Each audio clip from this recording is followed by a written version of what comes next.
Kalau teman-teman pernah makan es krim, kue, coklat, atau minum minuman yang bersoda, berarti kalian pernah mengkonsumsi vanili. Bahkan diperkirakan industri makanan dan minuman menggunakan 50-80% produksi vanili di dunia. Tapi menariknya, meskipun dipakai di mana-mana, tanaman ini hanya tumbuh di 15 negara di dunia karena butuh iklim khusus. Makanya, nggak heran kalau Indonesia adalah eksportir vanili kedua terbesar di dunia setelah Madagaskar. Nah, di video kali ini saya akan membahas persiapan apa yang perlu dilakukan supaya produksi vanili kalian bisa bersaing di pasar internasional, bagaimana cara mencari buyer, dan perizinan apa yang perlu kalian persiapkan untuk bisa ekspor vanili. Oke, mari kita mulai bahas dari persiapan. Kalau teman-teman mau produksi vanili kalian bertaraf internasional, ada beberapa hal yang perlu diperhatikan. Yang pertama, label, kemudian kemasan, cara pengolahan, dan juga product knowledge. Sekarang mari kita bahas secara umum apa sih yang harus ada di label produk kemasan vanili. Ini terutama penting untuk produk konsumen curah maupun yang sudah dikemas untuk konsumen. Secara umum, label produk biasanya mencakup nama produk, rincian produsen yang ada nama produsen dan juga alamatnya, nomor batch, tanggal pembuatan, tanggal kadaluarsa, berat, ingredients alias bahan baku, dan sebagainya. Yang saya sebutkan barusan itu cuma yang standar ada di label ya, tapi bisa jadi negara tujuan ekspor Anda mensyaratkan ketentuan tambahan. Sebagai catatan, kalau Anda mengklaim bahwa produk Anda itu organik atau fair trade, maka di labelnya juga harus disebutkan apa nama atau kode lembaga yang memberikan sertifikasi tersebut. Mengenai bahasa yang digunakan di label, minimal bahasa Inggris ya, tapi sebagian negara tujuan biasanya juga mensyaratkan harus ada terjemahan ke bahasa lokal mereka. Oke, sekarang mari kita bahas soal kemasan. Kita bahas dari dua sisi ya. Kemasan untuk dijual curah alias kiloan dan kemasan untuk dijual retail. Untuk vanili curah, kemas produk dalam plastik yang levelnya food grade, tapi jangan pakai kantong kresek karena akan menyebabkan intensitas rasa vanilinya berkurang. Sebagai catatan, kalau produk vanilinya belum dikeringkan, maka jangan di vacuum pack karena ini akan menyebabkan vanili jadi berjamur. Mengenai ukuran packaging, silakan ditanya dulu ke buyernya mau dibungkus tiap berapa kilo. Normalnya sih antara 1 sampai 25 kilo tergantung mau dipakai apa vanilinya. Untuk vanili yang dijual retail alias ke konsumen rumah tangga, kemasannya tentunya harus lebih bagus lagi. Biasanya dijual dalam tube kaca dengan tutup plastik atau dijual dalam sachet gitu. Terkait dengan cara pengolahan, kita harus tahu dulu nih, apa sih kriteria yang penting untuk masuk negara tujuan?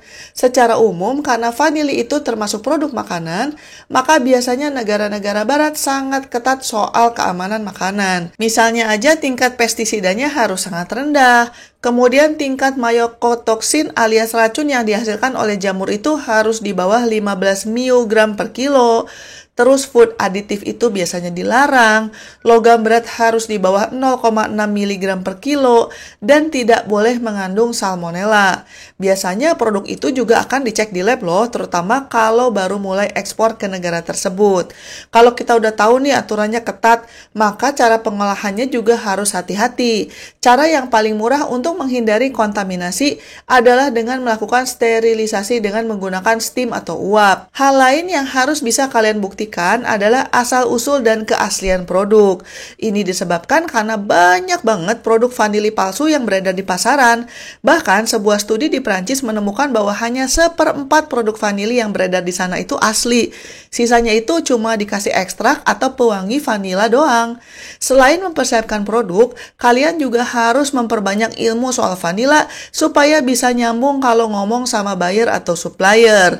Biasanya akan ditanya, ini vanilinya grade A atau grade B. Grade A itu maksudnya kalau vanilinya punya moist content sekitar 30% dan biasanya dipakai untuk masak dan membuat ekstrak.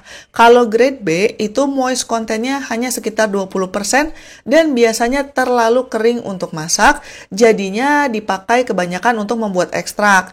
Kemudian kalian juga perlu tahu vanili yang kalian jual itu jenis apa. Biasanya ada dua jenis yang populer sih, planifolia dan tahitensis.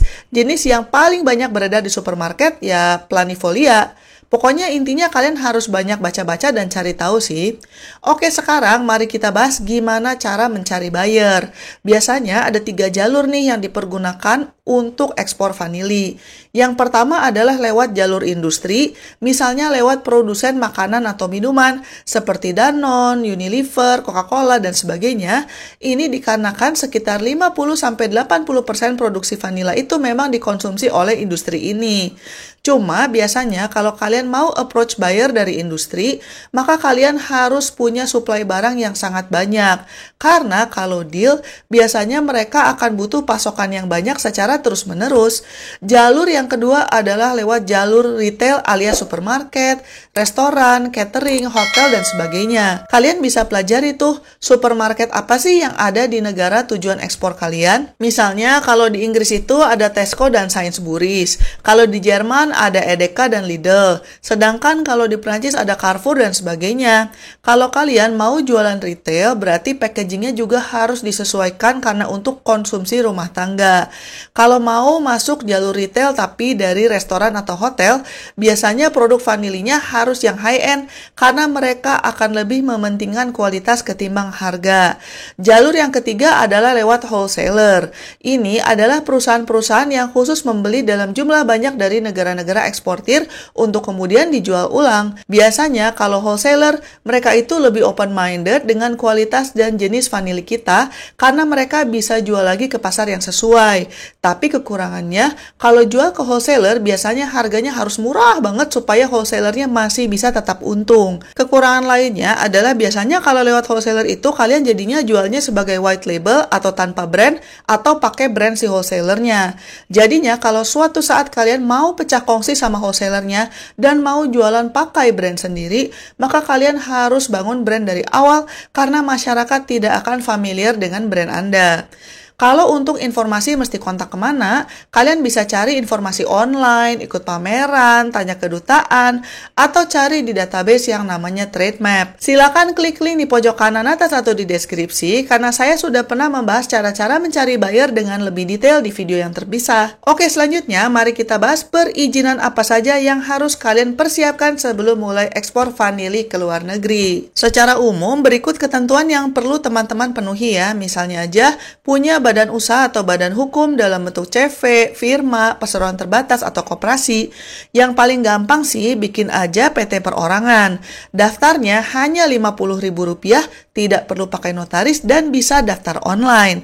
Silakan klik link di pojok kanan atas atau di deskripsi karena ini sudah pernah saya bahas di video sebelumnya. Kemudian kalian juga harus punya NIB alias nomor induk berusaha. Buat dapat NIB, kalian tinggal daftar lewat website OSS secara gratis. Sejak tahun 2018, NIB ini menjadi pengganti TDP, API, dan juga akses kepabean sebagai eksportir dan importir. Selanjutnya, kalian juga perlu punya NPWP alias nomor pokok wajib pajak dari kantor pelayanan pajak. Selain itu, kalian juga perlu punya surat izin usaha yang dikeluarkan oleh pemerintah seperti yang saya sebutkan di bawah ini ya. Salah satu aja udah cukup kok. Kalau soal dokumen, berikut adalah informasi yang perlu kalian persiapkan untuk bisa ekspor vanili.